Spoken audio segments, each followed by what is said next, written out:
Hi, it's me again with Corel Draw Tips and Tricks. From time to time, I find the design that somebody does on YouTube and I really like it. And I don't like copying their design, but I like showing it off to my viewers. And in this case, I found some other ways to make it actually easier to do by the way he did it. And he does a great job. I'm not complaining. I'm going to draw a 5-sided polygon. Now, I like to flip it so I have a flat side up top. Now, I put P and put it in the center of the page, but that's not the center of the page. So that we need to find the center of the polygon. So I'm going to go from node to the point. Make sure you get on the node, and we'll just do one more. So that is the center. You know, ironically, if you click on that, Corel thinks the center is right there. Now I'm going to take a 2-point line and just start moving and hold down the control button. And I'm going to lock it right to here. Let me move this out of the way a little bit. I'm going to control D to make a duplicate. And I'm going to move it up quite a bit. And you could do any thickness you want. Now I'm going to hold down the shift key and select both these. You see I have two objects selected. I'm going to control G to group it. I'm going to control D to duplicate it. I'm going to click on the X and get the rotation and put it in the center. Because it's 5-sided, we're going to rotate it 72 degrees. Control D, Control D. Now, so that was a little bit faster than the way he did it, but he also tries to put a circle in this spot. And trying to line up a circle with the outside lines is really difficult. Well, use the 3-point curve line and go from that node or intersection, that intersection, start moving and hold down the control button. You get a pretty much perfect arch. Now we're going to take another 3-point line and go from there, holding down the control button and try to kind of mimic it a little bit. I mean, it doesn't have to be perfect because it's going to be your drawing. Now we need to take away some lines. And by the way I did this, I'm way ahead of his because he's had to manipulate the circle, an ellipse, and it makes it really difficult. I don't like the way my line is right here, so I can get my shape tool and bring it out a little bit. It's still going to be on that node, and that looks pretty good.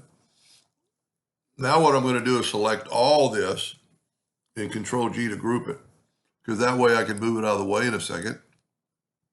I'm going to take the Smart Fill tool and I'm going to add that color there and there.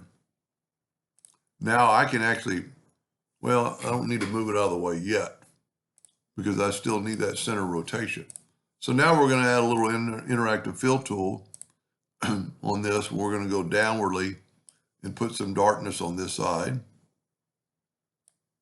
Now on this one, we want to go up to make it look like it's darkness underneath that object. So it looks like it's going underneath that curve. We'll make it a little bit darker. And you could play around with that. And this would be a very good item to clone. Now what I'm going to do is group that together. And I've got my nudge factor set on, I'll set it on like on 20 inches. And I still need it there. So I'm going to grab that, Control D to make a duplicate. And then I'm going to rotate it from the center mark of our polygon. And then I'm going to rotate it 72 degrees. Control D, Control D, Control D. Then because we have the lines grouped together, we can just move them out of the way. That's a pretty cool graphic. I like it. I mean, the gentleman that did it did a great job, but I just simplified it a little bit, trying to put an ellipse in there and get all the sides touching both sides at one time. I just thought I'm going to use the 3-point curve line and make it a lot easier. And this would be an excellent one to clone. And since I'm kind of stepping over his bounds, I'm going to go ahead and clone this guy. Let's get rid of these. So to clone it, I've got to break it apart or ungroup it. And I'm going to take that part. I'm going to go up to edit and clone. And I'm going to move it out of the way. I'm going to go up here to edit and clone and move it out of the way. But these are my two clone curves. This is my control curve. So I'm going to, let me move this out of the way quite a bit. I'm going to move this, nudge this out of the way and this out of the way. Now I'm going to put these back. For a second, I'm going to group them together, and then I'm going to nudge them back. Control D to make a duplicate. Move the center rotation to the center. Rotate it at 72 degrees. Control D, Control D, Control D. And now I can move this out of the way. Now I need to select everything for the clone to work. I need to go to Object, Group it, Ungroup it. So now we have individual, and you don't have to nudge this, you can actually move it by hand. So now I can take this piece, get the interactive fill tool back, or really anything, and I can make it a little darker. And look how it's making everything darker. And you could, spice it up a little bit by putting another orange in there and, moving the handle, trying to get it even across there. And then you could do the same thing in here, make it a little darker and whatever you want to with it.